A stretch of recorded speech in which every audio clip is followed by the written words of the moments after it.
Mountaineer Nation, let's ride.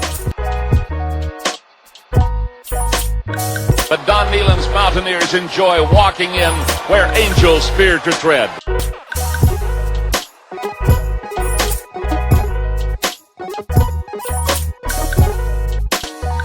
As the hills of West Virginia resound with the sounds of WVU football. Here is Harris in trouble. Stiff arms the would-be tackler. Comes down over the 25 to 20. Goes around about it to 15 to 10 to 5. A touchdown, West Virginia. He did it.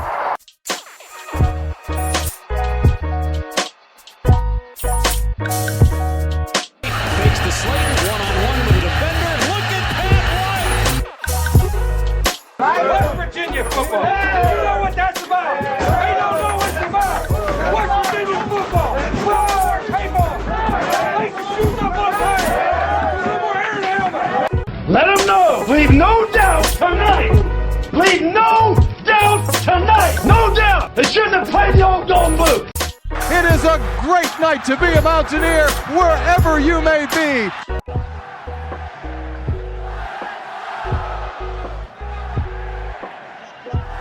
And now, the show brought to you by Mountaineer fans for Mountaineer fans, the Country Roads Webcast. What's going on, Mountaineer Nation? Welcome into Season 5, Episode 157 of the CRW Podcast, as we will be joined by Mountaineer legend and former West Virginia running back Quincy Wilson to continue our off-season Country Roads Conversation series. You saw a few great drops in that series last year, and we're continuing that this off-season as we get closer to the season approaching. I know we're under 90 days or so away from kickoff, to the point where we're only 8 weeks or so away from the season, so just a couple of months. So wanted to get out another one of these great Country Roads conversations to kind of satiate our needs for football talk throughout the offseason, of course. And what better way to do it than to welcome in one of the best running backs in West Virginia history when we're getting ready to enter a West Virginia football season in which we think we'll see the run game feature heavily, and of course with some great backs in CJ Donaldson, Jalen Anderson, Justin Johnson, and the likes that West Virginia has on campus. Of course, don't forget the freshman Jaheim White and DJ Oliver. So that's what's coming up to look forward to in this episode. Because of that here, I'm not going to include an off-topic babble segment to kick off this episode. We're just going to jump right into the good stuff, get into Mountaineer news, and get into the Country Roads conversation with Quincy Wilson. But before we do that, I just want to give you guys a reminder, if you would, do us a favor. If you're on YouTube, be sure to hit that like button, give us a thumbs up on this video. Really helps us out, and that helps whether you're tuned in on the Country Roads Webcast YouTube channel or on the WV Sports Now YouTube channel, as you can find our show over on WVSportsNow.com, where you'll find all kinds of great West Virginia sports content there. And we're really appreciative of being a part of the Sports Now family of networks. So be sure to hit the like button. And if you're a WVU fan and you haven't already, be sure to hit that subscribe button, where you'll be able to find more Country Roads conversations with former West Virginia players. And then, of course, we're also doing great things throughout the offseason, updating the roster, updating the transfers in, transfers out, etc. And then, of course, weekly podcasts once the season rolls around, where we'll be releasing at least one of these a week, and most of the times two, even though these are few and kind of far between throughout the off season, but trying to get more consistent with those even throughout these off season months. And these Country Roads conversations are a great way to be able to do that. So super excited to see the return of these as we continue to move throughout the offseason and get closer and closer to Mountaineer football season. And there's plenty of Mountaineer football news to talk about, so we'll do that in the Mountaineer news segment, but we'll also dish on a couple of other Mountaineer sports that we've been covering in our Mountaineer news talk, and that's West Virginia basketball and West Virginia baseball. So before we get to the Country Roads conversation, let's get our Mountaineer news segment out of the way here on Season 5, Episode 157 of the CRW Podcast.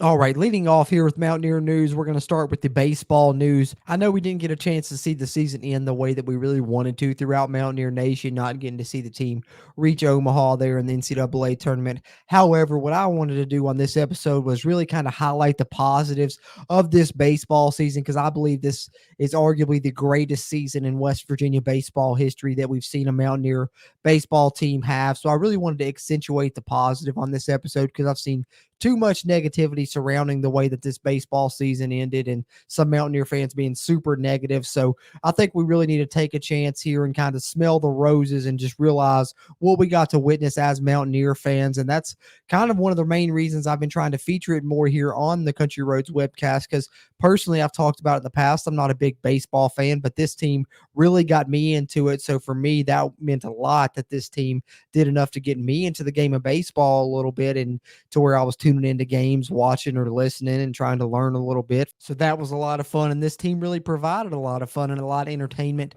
throughout the season. Some really bright moments. And we're going to talk a little bit about those here as we talk in Mountaineer news. But I think arguably the brightest spot on this team, of course, all year was JJ Weatherholt. And he was phenomenal for the Mountaineers this season. And I was ecstatic to hear the news that he will be returning to play for the Mountaineers next season. Some people were worrying about him potentially transferring out. I know we heard of the news of West Virginia starting pitcher Ben Hampton entering the transfer portal in recent days, but JJ Weatherholt, we know, will stay as a Mountaineer. This year broke records, one of the greatest seasons we've ever seen a West Virginia baseball player have, especially when it comes to batting percentages and things like that. But even in the tournament, despite West Virginia falling there in Lexington, he put on a great show there and was named to the Lexington All-Region teams. As you can see here, detailed in this official announcement over on the university's official site there at WVUsports.com by Adam Grossman. In the 3 games West Virginia played there in the Lexington Regional, sophomore JJ Weatherholt hit for an unprecedented .538 batting average with a home run, 2 doubles, 4 RBIs, and a stolen base as well. So I think the great performance from JJ Weatherholt in the regional there in the NCAA tournament just shows not only is the tip of the iceberg for him and his career and what big things he could do next season coming back to the Mountaineers, but also this West Virginia team, I think, as great as they were next season, they could do even bigger things coming back into play. So despite how this season may have ended, I don't want us to focus on that too much. Let's talk about the positive things that happened this season, and let's look forward to the bright future that's now ahead and the amazing job that Randy Mazey has done with the turnaround of this WVU baseball club to get to this point. And let's focus on that point and where WVU baseball is now. Let's look at some of their accomplishments they accomplished just this season. And this isn't even a complete list. This just kind of touches on it briefly, but look at this here. All right, as you can see, this also coming from the university's official page there, the WVU baseball page there, on Twitter there, on social media. But as you can see, just some of the accomplishments WVU baseball achieved this season, and just a reason that we really need to praise them. And like I said, smell these roses a little bit, give them their flowers, however you want to put it. This was an amazing season of WVU baseball, arguably the greatest in program history, where they won the Big 12 conference for the first time. And that's a feat that needs to not go unnoticed and unmentioned. West Virginia, hasn't won a Big 12 title in really any of the major sports, of course, basketball or football, but baseball is the first to get it done. And when West Virginia joined the Big 12, I don't think any of us would have expected that to be the case for baseball to beat basketball and football to that plateau. But they do and earn a Big 12 championship this season, as they were co-Big 12 champions with Texas and Oklahoma State. They also secured the record for most regular season wins ever at WVU with 39. They ended up with 40 wins, of course, setting the program record there. They were the fastest team to win 30 games at WVU, doing it in just 41. They set the single season home run record with 76 home runs. Of course, JJ Weatherholt, the aforementioned superstar of this club that we're really excited to see return next season, was named a semifinalist for the Golden Spikes and Dick Hauser Award there at the end of the season. They also set a single game attendance record multiple times. They kept breaking the record throughout the season, ended up at 4,387. And of course, with breaking that single game attendance record multiple times, they end up with a new single season attendance record, as they totaled nearly 60,000 for an average of nearly 2,500 per game. 7th straight year ranked in the top 25, and they got as high as number 6 this season, which is the highest West Virginia has ever reached in terms of all the current major publications that put out rankings. And then, of course, earned a spot there in the Lexington, Kentucky Regional in the NCAA tournament. So, like I said, phenomenal job by Randy Mazey. Shout out to JJ Weatherholt, Tevin Tucker, Grant Hussey, all the guys there that really put in the work to have such a phenomenal season for WVU, and wanted to recognize that and not dwell on the negativity and talk too much about the losses. But let's just hold in high regard the West Virginia baseball season that we as Mountaineer fans just got to witness. Switching sports a little bit here, now some WVU basketball news. And unfortunately, this is a little bit more on the negative side. I know we had talked about this player a lot in a couple of live streams, at least, maybe 3, in which we were covering him, kind of trying to be the final edition of this West Virginia basketball club. But unfortunately, Olivier Kumwa, who we knew the Mountaineers were battling teams like Baylor and Michigan for, among others, ultimately decides not to choose a Big 12 club, not deciding on Baylor or West Virginia, but ultimately ending up at Michigan. We knew that securing him would be a great addition to be the final piece of this basketball club, and West Virginia, I'm sure, will continue to seek for that final piece as they look for someone to kind of spell Trey Mitchell at the 4 spot and play a little bit on the wing for the Mountaineers. I think that's who will look to be the final addition, and whoever that ends up being, will of course report on that in the future here on the Country Roads Webcast. But as you can see from this article over on WVSportsNow.com from Ethan Bach, Olivier Kumwa unfortunately not deciding to choose the Mountaineers. But having said that, he would have really been the cherry on top for WVU, right? And this is kind of a situation where you can't really have your cake and eat it too, I guess, if you're West Virginia, as you already have one of the top transfer portal classes in college basketball. But I believe they were very close to securing Kumwa's services, and I think they'll make a play for another one of the top transfers remaining in the portal. Even though it won't be Kumwa, I still think West Virginia will secure a strong addition to close out this transfer portal class and close out this West Virginia basketball roster that's shaping up to be the most talented we've seen in quite some time. And speaking of those transfers and that amazing transfer portal class that are forming up that roster, we did learn of the jersey numbers that we'll be seeing those players wear this season. So in our final piece of basketball news here in our Mountaineer news segment on season 5, episode 157, let's take a look at those jersey numbers of those incoming WVU basketball transfers. And of course, as you can see, this also coming from the great Ethan Bach over on WVSportsNow.com. But the jersey numbers for the incoming transfers have been released, and our 2 players coming from Manhattan, we know those will be Omar Silverio and Jose Perez. Omar Silverio will wear number 15 for West Virginia this upcoming season, whereas Jose Perez will wear number 0. And then the big man down low, going to be a force for the Mountaineers to be reckoned with in the paint, Jesse Edwards. The Syracuse transfer, will be seeing him wear number 13 for the Mountaineers this upcoming season. And then you have 2 other guard additions, Raekwon Battle, who's going to be a volume scorer for the Mountaineers this upcoming season, I believe. Coming over from Montana State, you'll see him wearing number 21.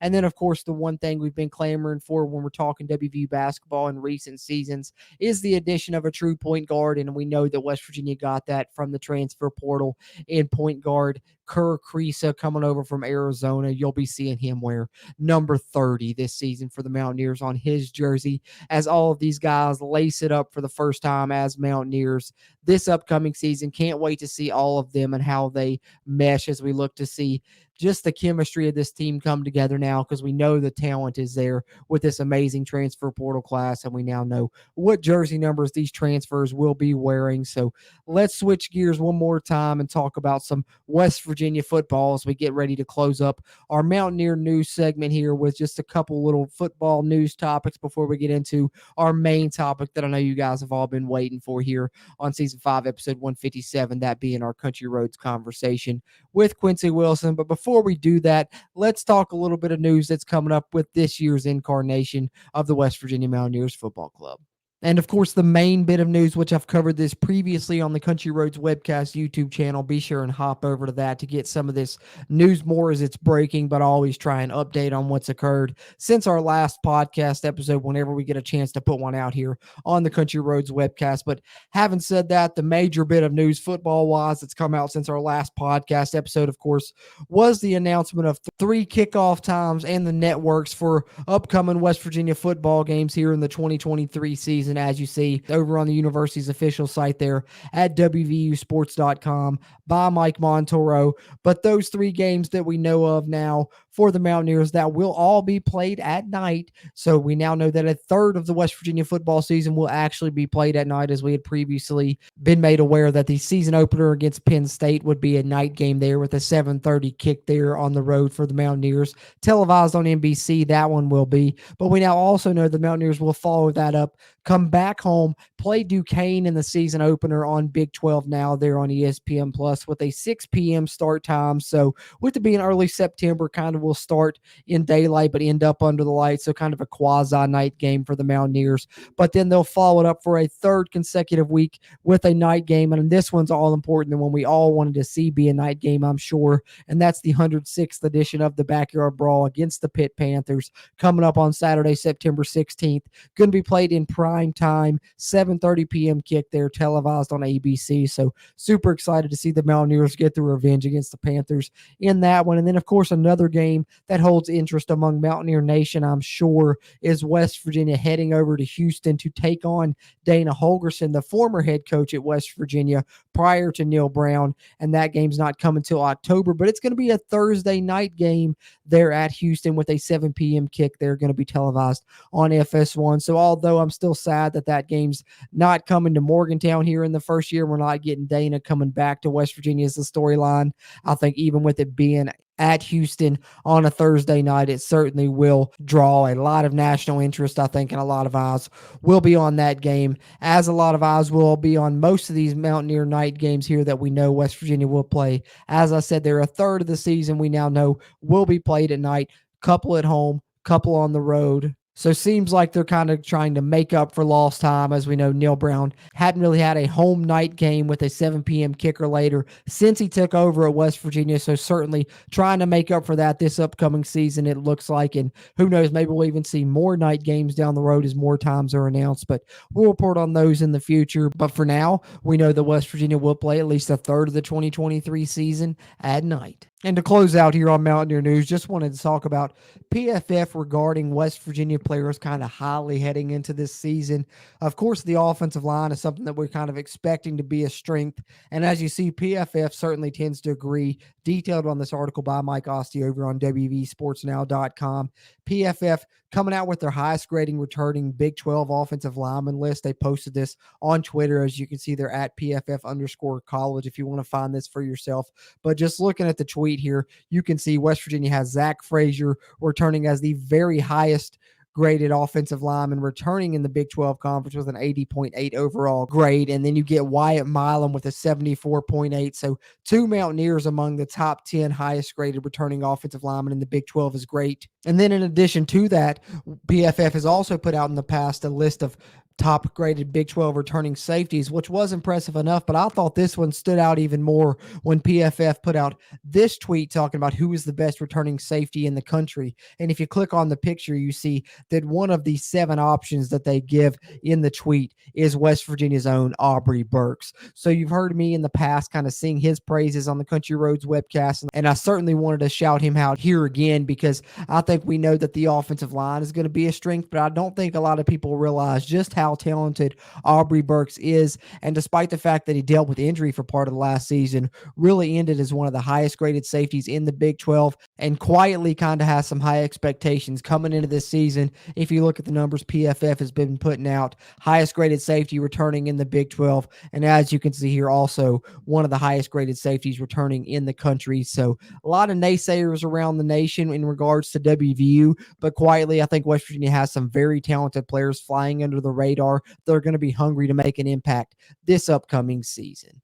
But having said that, that will pretty much wrap us up here on Mountaineer News. Know we talked a little bit about each sport there that we've been covering here on the Country Roads Webcast. Mountaineer baseball, basketball, and of course our main topic, football, as we get closer and closer to the season. Try and talk more and more about it here. Hopefully you guys enjoyed those Mountaineer sports topics here on our Mountaineer News segment on Season 5, Episode 157 of the CRW podcast. If you did, or if there's anything you want to add in regards to any of those topics, be sure drop your thoughts down in the comments below. We really appreciate those interactions as we continue to try and grow the Country Roads Webcast community throughout Mountaineer Nation. But having said that, with no further ado, let's dive in here on our main segment, as I'm both honored and excited to present to you guys our Country Roads conversation with Quincy Wilson here on Season 5, Episode 157 of the CRW podcast.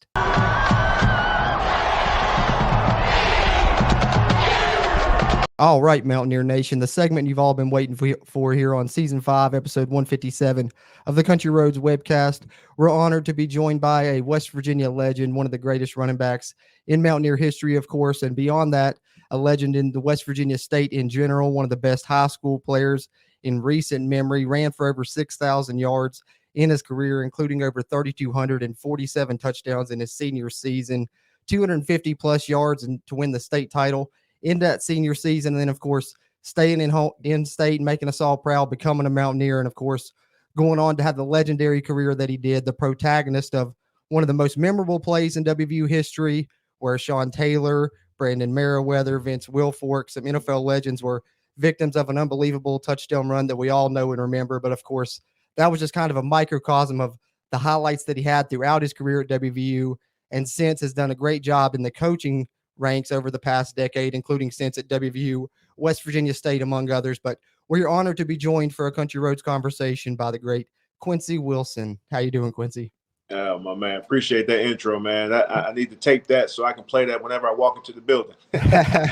Legendary intro deserved for a legendary Mountaineer indeed. But speaking of becoming a Mountaineer, let's take it back to the beginning there, kind of in your journey to get to West Virginia initially. I know one of the very highly regarded West Virginia recruits in a time where there was a lot of great talent in the state during that time, you, J.R. House, among others. And, of course, you were highly regarded, really high offers, Notre Dame, a lot of big programs, West Virginia aside, of course. But being an in-state, native of the state, was staying at home and playing for West Virginia important to you? Were you a Mountaineer fan, or did they kind of have to lure you away from some of these big programs that were maybe calling your name early?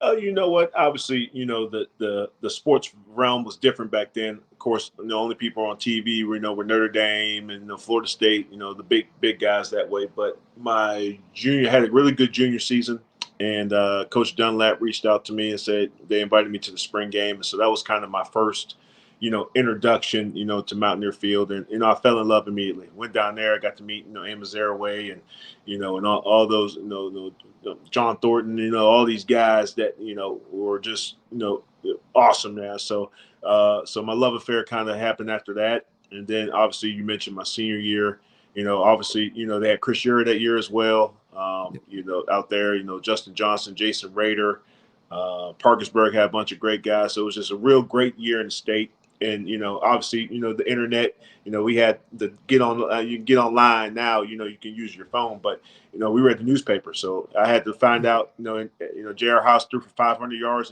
and 6 touchdowns, and Chris Ure ran for 200 yards and just did. So it was awesome just week to week, seeing what everybody did. And then obviously we all made it to the state championship game down there in the island. And it was one of those dream seasons, and I'm just glad we finished with a win, though. Absolutely. So, and then, of course, recruited by Coach Nealon to come to West Virginia, get to play for Coach Nealon for a year. Then you have the injury and you transition to Rich Rod. And I know you've probably been asked a lot about the transition between the two. Of course, they kind of had a different style there. But I also think that early in your career, it was kind of a showcase of Coach Rod's ability to kind of adapt to the type of players that he had with your more, downhill style. Because you look later on, he was more of the zone, get guys out in space with Slayton and Devine and stuff. So I think the transition there was a good job by the coaching staff adapting. But, just speaking to playing for, Coach Nealon and Coach Rod, you don't have to necessarily talk too much about the transition. But I know our listeners here would love a great story since you got the chance to play for what is, whether you put a number one or two, the best two coaches in school history. Yeah, it was different, man. Obviously Coach Nealon was on the back end of his career. What he was, in the 80s and the early 90s was totally different from back then. But, that's why I went to West Virginia, Coach Nealon, and love that man to death. That's my guy. And then, obviously after the bowl game, we got Coach Rod, who, obviously was a West Virginia guy. And, the first year, obviously, we struggled, with the transition but if you look from, 02 on, it was pretty much the golden era of WVU football, with us, and then Rashid that next year, and then Pat and all those guys came. But it was just great, and I felt it was awesome because, I was in the ground roots of that. We were that first, we took it on the chin in 01. But then after that, we laid the bricks, for what came next after with the BCS games and all that stuff. So it was an honor, obviously to play for Coach Nealon. That's my guy. And, obviously, playing for Rich was awesome. Still he's one of my coaching mentors to this day. And, appreciative for both of those gentlemen. Absolutely. And I think, just looking, you talk about that as obviously the golden era of WVU football, but I think just looking at the position that you played in general, that was a run of great running backs at WVU that'll probably never be seen again, from, Zaraway all the way through to Devine right there from, the late 90s to the early, mid 2000s. It was just an unbelievable run of amazing running backs that we had, to come through the program. And you're right up there with the best of them, of course. But when you talk about that era and that success that they had, I think a lot of it is due to really being a close knit unit. It was really a brotherhood of guys, and they hard working mentality. That Mountaineer mentality was really prevalent, kind of a blue collar fighting style, whether it was Nealon, and then, Rich Rod kind of carried that over. And like you said, into those really great years. But I just kind of wanted to compare that to today's game and see if you see the difference, because I know you've been, like I said, in the coaching ranks for about the past decade or so now. Dipped your hand to that, been at WVU, West Virginia State, among other places. And now that the transfer portal was in play, and of course NIL, I kind of wonder if you see in it to where that kind of has not necessarily gone away, but the teams that have that are more few and far between. And maybe that's the ones that are still finding success, that still have that close knit group. But I wonder if like the loyalty of players is still there with this transfer portal game, with this NIL, or if that was kind of a thing of the past. Yeah, I'll say this about the portal. The portal is a good thing. It's not a bad thing. Right. A lot of people are in situations where, you go places, especially, say I'm from West Virginia, I go to Oregon, and I'm just in love with the uniforms, but I found out, Oregon's too far away, and then I can transfer without being penalized. So I think there's a negative stigma about the portal, but the portal is a good thing. If you don't like where you're at, then see you later. Where people need to really move on is your best recruiters are your kids that are in your program. So a lot of people say, well, I want to go, to coach, WVU for Neil Brown. I want to go for Ohio State for Ryan Day. Okay, that's awesome. But, the people you're around every day in study hall and in the dorms and at practice and in the weights are your players, your guys, your boys. So your best recruiters are your team. So to me, you really got to put in, your program is only as good as the people you have in it now. So obviously, there's some guys there that, have done some things, with Garrett having a good end of the season last year, and the running backs with Donaldson and so guys. So, if I'm Neil, I'm saying, hey, you come here and you could be like this guy. You come, you're pushing your guys. And I think once that culture is established, obviously kids are going to leave. Kids transfer when I was in school, it wasn't publicized, but you're going to keep more than you lose if that culture is that, well, hey, like I said, I came to WVU because of Coach Nealon and because I had pride in my state, you know what I mean? So that was why. So even though I had to sit for a couple of years behind Avon, I took that as a challenge. Not most people say, well, hey, I didn't win the job in spring and I'm out, or I've been sitting for 2 years, I'm out. Well, that's their decision. But for me, it was important to finish what I started. And it was the culture and it was the guys. And I couldn't imagine leaving Grant and all them and going to play somewhere else or leaving, I couldn't imagine that. So, as long as your team culture is good, the port, like I said, you're always going to lose guys. But I think as long as that's the base, the portal won't even matter, because the guys, whether they're playing or not, they're going to buy into what you guys are teaching. Great point. And I think that's something that people don't look at as kind of the positive side of that as well, because you've heard the coaches mention that sometimes you get those guys in the locker room that they've called, energy vampires, that sometimes you need to weave, certain guys out, in the transfer portal allows for the ability to do that as well to help that culture. Yeah. Well, you got to imagine there's 130 guys on the team, so there's no way to keep 130 guys happy. Definitely not. If it's Alabama or if we were the Pittsburgh Steelers. And then, you have the NIL, stuff going on. So there's a lot of things pulling at these kids. But I think as long as you lay it out for young guys, because you got to think these kids are 18, 19, 20 years old. They don't know anything. They need taught. They need teaching. So as long as you're putting that foundation into these kids, and then by the time they get in your program, their second and third year, you're going to reap the benefits of that. Absolutely agree. Joined by the great Quincy Wilson here on season 5, episode 157 of the Country Roads Webcast. Appreciate you guys tuning into this one here. Wanted to talk a little bit about this year's West Virginia team and what you see with they got coming up, of course, and transition to that a little bit. But before we do that, would be remiss if we didn't talk about the run. Of course, got to bring it up. I mentioned it a little bit in the intro, and I know you probably talked about it in every interview that you've ever done extensively. But talk about it a little bit, of course, if you want want to, but I wanted to ask you if that is actually, your favorite memory from your playing time at WVU, and if not, then what would you throw in there to go right along with it? It's the most talked about, but my favorite is my junior year at Virginia Tech. Scoring a touchdown against them, and finally, if people, back in the day, Virginia Tech was, the cream of the crop of the Big East. They had Michael Vick and those guys. They actually played in the national championship game. So, and they never lost midweek games. And to finally go down there and beat them, in Lane Stadium, what was amazing. So that's probably my biggest highlight, with that. But obviously the most talked about, you said, was the run. But the interesting thing about the run, I always tell people this, is we put that in that week. Obviously, we weren't a screen team.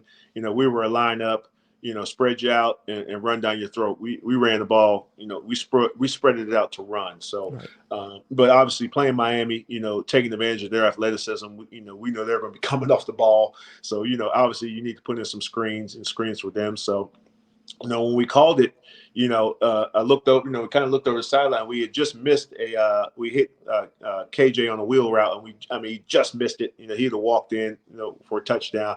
So you're like, you got the excitement of that, and then you got to kind of, bring yourself back. Like, okay, all right, now it's, whatever, third and forever. Now we got to get this play done. So, when we called the play, obviously not running it, Vince Wilfork, 330 pounds. Steam train coming at me full speed. So I was like, well, hey, I can't let him tackle me. So I just did a little sidestep.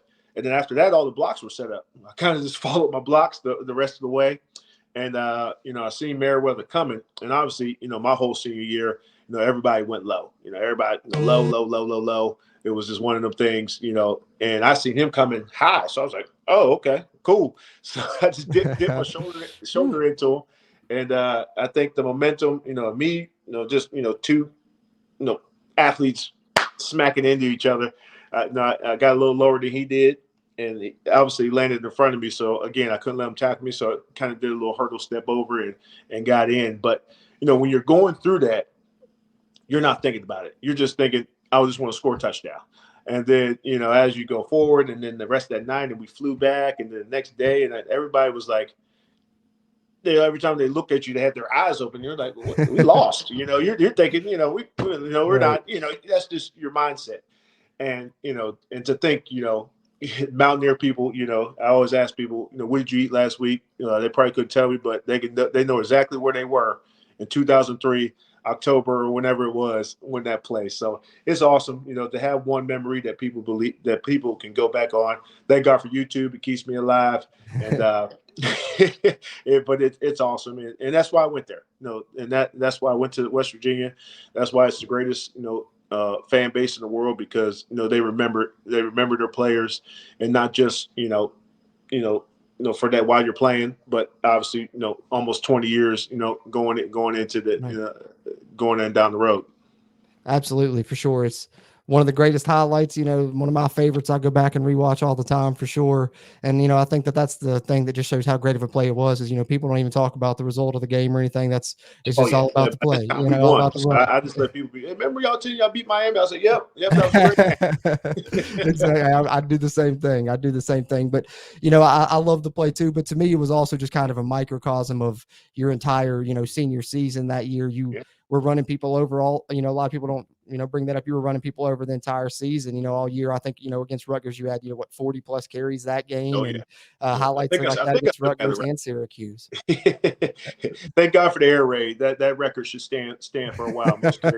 I think so. But, speaking of, running the ball a little bit more, that kind of leads into a good segue for us right into talking about, this year's West Virginia team. I'm sure you still following along, of course, being a fan, always once a Mountaineer, always a Mountaineer. And last year, a little bit of a down spot, but hoping for a turnaround this year. And I like some of the changes they made in the off season. Seems like changing up the style a little bit. We saw them do a little bit late last season, incorporating a little bit more of the dual threats at quarterback and bringing in a little bit more of that read option game. And of course, now they have the RPO in the game as well, along with that. But what do you like from this year's West Virginia team? And do you think they've got a chance to turn it around, get back to a bowl game? And how about the running backs? I know a guy like CJ Donaldson had to excite you last season, bursting on the scene like he did as a true freshman at that position. Well, obviously we want to stay healthy. Losing CJ, I think towards the middle of the season and kind of just banged up the rest of the year. But the other young backs stepped up. I know Johnson, those guys, had some good games, especially against Oklahoma State and those guys. So obviously we want to stay healthy. Second of all, I like this team because, there's always, I always say in football, it's worse with expectations, but it's always great when everyone's saying you're nothing, because now you have something to work for. Right. Now, granted, the schedule is brutal. They have no favorites with the brutal schedule, but that's why you go to college. That's why you play college football. You don't go to college to play. No offense, Robert Morris. You want to play Penn State. You want to play Purdue. Pitt. You want to play Virginia Tech. So, you want TCU. You want those games. So, I love when people say the schedule's hard. Well, hey, that's what you sign up for. So I think Coach Joseph and those guys, he's done a great job as always with those guys. He'll get them ready this summer.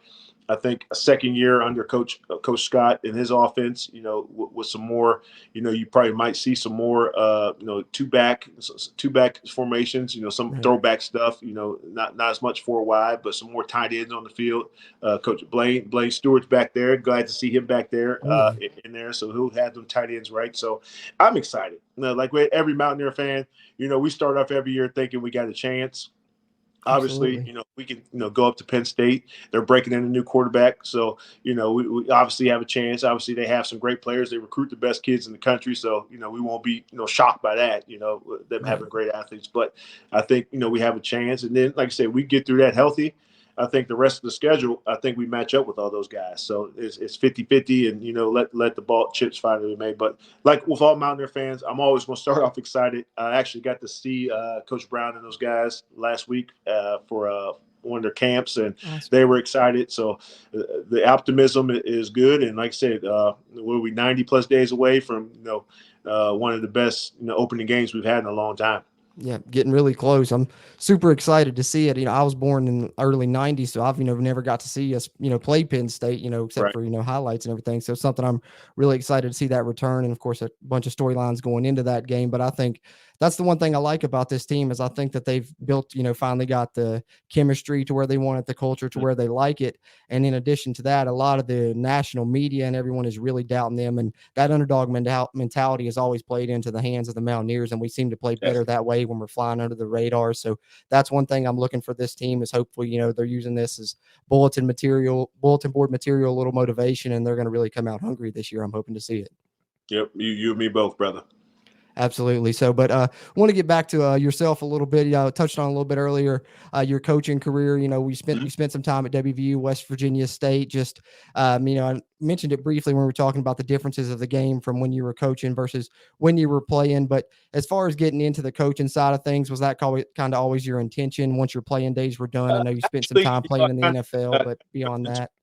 Yeah, I kind of fell into it. Obviously, I got a chance to play in the league, for a couple of years, and I was always, number 53 or 54 on the roster, so I was always kind of thinking of that second plan, after, because at any moment they can come in and tell you, hand in your playbook. So, I didn't get into it off the bat, but the year they won the Orange Bowl, I went to go see, Coach Oberson and those guys just to, introduce myself. I was working, in Morgantown at the time, and just went over there and said, hey, ex-player, appreciate you guys, love what you guys did this year.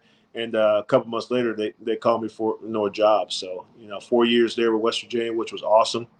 Because I didn't do the grad school thing. I didn't do, the GA and things. So it was great to have a grasp, especially on the operations side of the program, the travel, the planning, the schedules, bowl games, it was so much more that goes into it than people don't see, that behind the scenes stuff. So I love that. So that was a great, initiation in the coaching. And then about my third year of being with WVU, I started getting that coaching itch. I was always doing, the recruiting days and the recruiting, on campus stuff. And, it's like, I really want to go, sit in people's living rooms and go, to high schools and go to all that stuff. So Glenville State gave me an opportunity there in 2016 and was there with Coach Hutch. Had a great first year of coaching, which was awesome. Had some great guys, and I just missed the playoffs there. And one of my brothers, got the job there at West Virginia State, John Pennington, and he was like, "Hey man, I need you." I was like, "Say less," So got there and took over probably one of the worst programs in the country and built it into what it is now. So I was proud, to have my 5 years with that. What they were in the state. So, coaching is awesome. It's so rewarding. It's you see these kids, and a lot of these kids would never have an opportunity to go to college. If you don't give them a scholarship or if someone was interested in them. So, making sure that they realize that you only have 1% get to the NFL, but you have 100% chance to get an education, and making them realize that first. Because, your football window is so slight. I've seen so many kids that, maybe had an ACL and it never came back, or, tore their labrums and then they get, there's so many things that happen to you. I mean, you're in school almost 5 years. Just imagine what can happen to you in 5 years. So to get through, to make it to your senior season is an accomplishment in itself. So when you get to that end of the road, you want to make sure, you've graduated.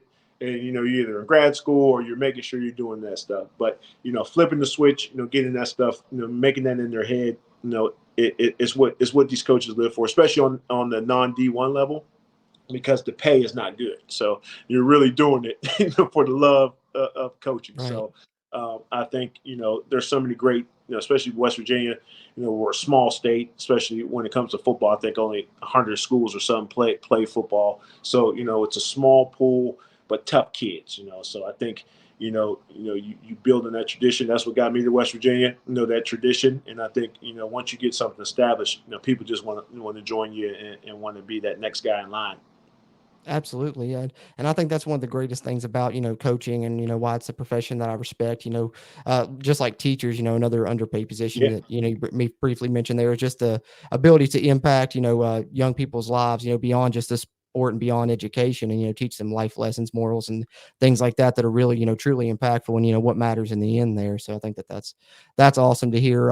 Joined by Quincy Wilson here on season 5, episode 157 of the Country Roads Webcast. Appreciate you tuning in, whether you're tuned in on the Country Roads Webcast YouTube or on the audio side on any podcast platform you like. You can find us on Spotify, Apple Podcasts, Google Podcasts, iHeartRadio, Amazon Music, you name it. And then, of course, find us on the web at wvsportsnow.com and on their YouTube channel as well, where there's great West Virginia sports content. Happy to be a member of the Sports Now family of networks there. But speaking of where people can find us, Quincy, where can people find you here as we get ready to wrap up this great Country Roads conversation? We really thank you for joining us. But where can people find you on social media and look out again, for you? It's been fun, man. Especially when you get talking WVU football. I could talk about that all day. But I'm on all social media platforms at Coach Wilson.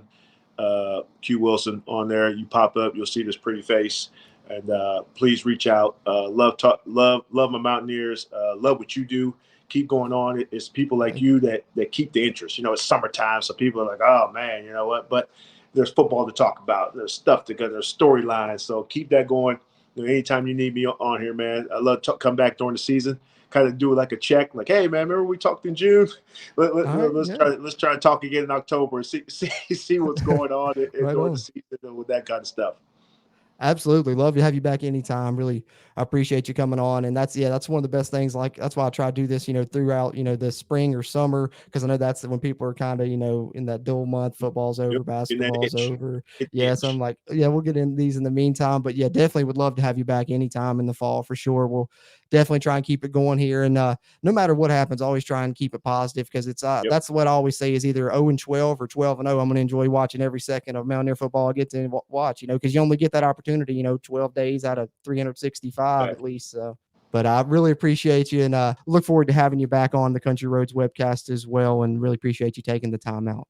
Anytime, brother. Glad to have you, and let's go Mountaineers.